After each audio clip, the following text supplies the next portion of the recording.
Hey everybody, it's Dave here from Dragonhill Games, and you're watching This Week in MTG Finance. As always, and before we get started, I want to thank MTG Stocks for allowing us to use graphical information for the purposes of this video. A little bit of a slower week this week, however, we do have some cards that are some collector buyouts on our list, and we also have a few cards that are going up due to spoilers we've seen from Strixhaven, specifically the Commander 2021 Strixhaven. So let's dive right into our top 10 list. And we're going to start right here with Solkanar, the Swamp King from Legends. In the number 10 spot, Solkanar is up 178% this week. And of course, this is specifically the Legends printing. He does have a couple other printings, both in Chronicles and Time Shifted. This is one of those Legends from Legends that's not on the reserve list, but has been on the rise since about sort of September-ish, August, September of last year. We've seen a few of these sort of Legends from Legends doing this. And as always, when we talk about these kind of cards that aren't on the reserve list, I always advise that if you're going to be buying one of these copies, you want to either pick up either a near mint one or one that has been graded. And the reason for that is because these are cards that have collector value. They're cards that people want from original sets back in the day around the 1993 era. And so if you're going to be selling your copy of Solkanar down the road at some point when hopefully he's gone up quite a bit more, you'll have a much easier time doing that if you have a copy that is either close to near mint or graded. Our number 9 winner this week is Spellweaver Helix from Mirrodin, up 200% exactly to $3 exactly. This is the only printing of this card, the original Mirrodin printing. It works really well with the new Magecraft mechanic we've seen coming out of Strixhaven. How Spellweaver works is you pay 3 for an artifact, and when it comes into play, you imprint it with 2 target sorcery cards from a single graveyard. When either of those cards is cast, you copy the other, so both of them work really well with the new Magecraft mechanic, being that whenever you cast an instant or sorcery, something happens, and then also whenever you copy an instant or sorcery, something happens. So Spellweaver Helix essentially is giving us double mileage out of our Magecraft.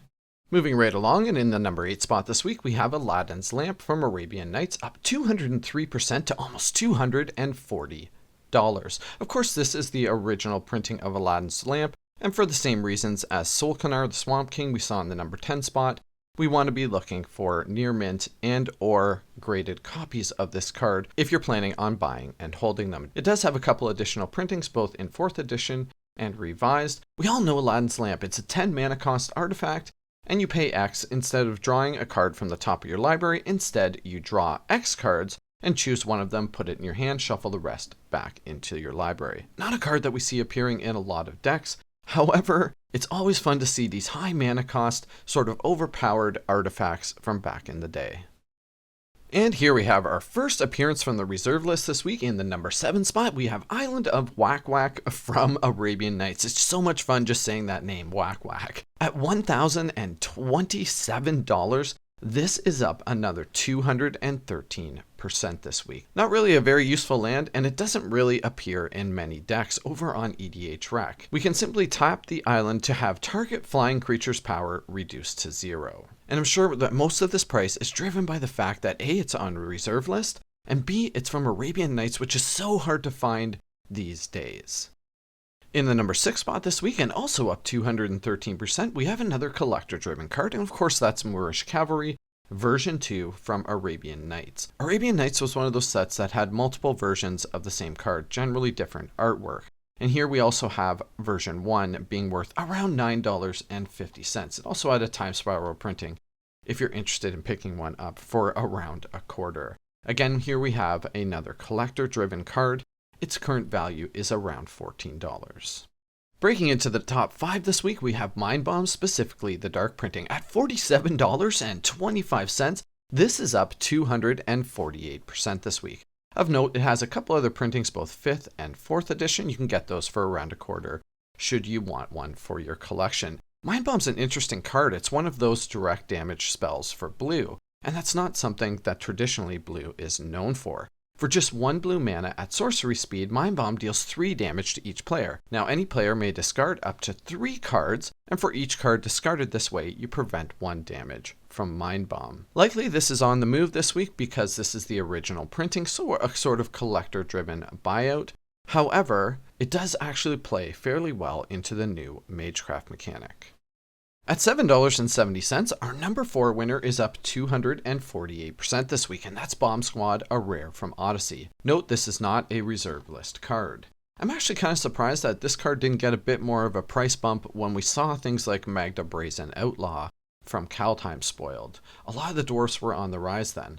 Bomb Squad is actually a pretty cool card, albeit it's a pretty slow way to destroy your opponent's creatures. At 4 mana for 1 red and 3, we're getting a 1/1 dwarf, and you can tap it to put a fuse counter on a target creature. Now at the beginning of your upkeep, you put a fuse counter on each creature that already has a fuse counter on it. And whenever a creature gets 4 or more fuse counters on it, remove all of those counters and destroy that creature, and then that creature deals 4 damage to its controller. This is a really fun card for casual commander decks. Our number 3 winner this week is up 291% to astronomical new heights of $500. This is pretty crazy for a card that sees almost no play. Ring of Maruf is a reserve list card from Arabian Nights, and it costs 5 mana. Of course, it's an artifact, and you can pay 5, exile Ring of Maruf, and next time you would draw a card this turn, instead choose a card you own from outside of the game and put that into your hand. It really is getting harder and harder to find anything that's from the reserve list that's cheap these days, especially something that's even remotely playable like Ring of Maruf. Both our number 2 and number 1 winners are on the rise this week due to a brand new commander we're seeing from Commander 2021, and that would be Adrix and Nev Twin Casters. At $21.59, Fable of Wolf and Owl is up 388% this week. It's the only printing of this card from Eventide. It wasn't a valueless card before this. It was actually around the sort of $3 to $4 mark, but $21.50 is definitely new territory for this card. Now, Adrix and Nev Twincaster basically say whenever you put a token into play, put twice that many tokens instead. So of course, cards like Fable of Wolf and Owl play right into that deck. It's in the Simic colors. And whenever you play a green spell, you put a 2/2 a green wolf creature token into play. And whenever you play a blue spell, you put a 1/1 blue bird creature token with flying into play. Perfect card for that type of deck. And our big winner this week, Tempt with Reflections, is up 498% to $14.60. This card came out of absolutely nowhere. Commander 2013 is the only printing, and again, this is going up because of Adrix and Nev.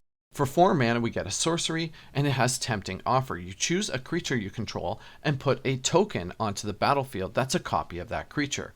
Then each opponent may put a token onto the battlefield that's also a copy of that creature. And for each of your opponents that does this, you put another token of the same creature onto the battlefield. Seems really, really disgusting if you're putting double the amount of those tokens onto the battlefield instead. Alright, before I get into cards I'm investing in this week, as always, if you're a subscriber, you know I want to thank you for your continued support. And if not, now's a great time to go ahead and hit that subscribe button. Over at our online marketplace at www.dragonhillgames.com, you can find that link for that in the description of this video. We have, of course, all of the pre-orders for the up-and-coming Strixhaven. We do have some sponsored videos coming up next week, so thanks to everybody that has gone ahead and sponsored some videos for the channel. We do still have sponsored videos available for Set Booster and Draft Booster if that's something that you're interested in. So everybody keep your eyes out for a bunch of box opening videos with Strixhaven starting next week.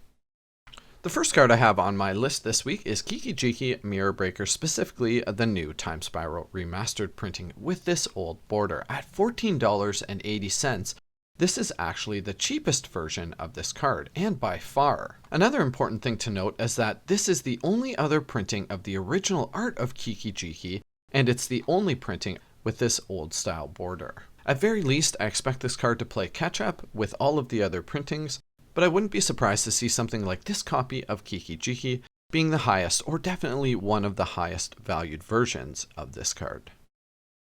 Okay, and the next one I have on my list, I have here for a couple of reasons. Koma Cosmos Serpent is first of all just a really good card, and $15 is a great price to be picking up this mythic from Kaldheim. Koma Cosmos Serpent is one of those must deal with creatures, and he's not easy to deal with.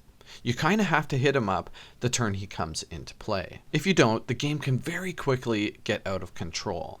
And secondly, he works extremely well with the brand new commander we've been talking about on our top 10 list, Adrix, and Nev, twin casters. Of course, Koma makes a 3/3 serpent at the beginning of each upkeep.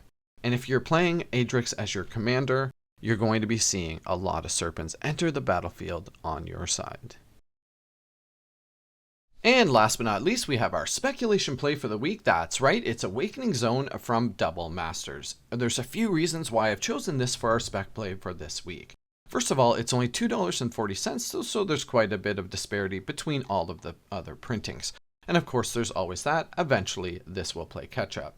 Secondly, Adrix and Nev is far and away the most popular brand new commander from Commander 2021. And this card is an auto include in a deck like that. For 1 green and 2, we're getting an enchantment. At the beginning of your upkeep, you create a 0/1 colorless Eldrazi spawn creature token, which you can sacrifice to add 1 colorless mana. And then, of course, with Adrix and Nev, we would be making at least 2 of those tokens every turn. Pretty good value include for a deck like that. And Awakening Zone is our speculation play for this week.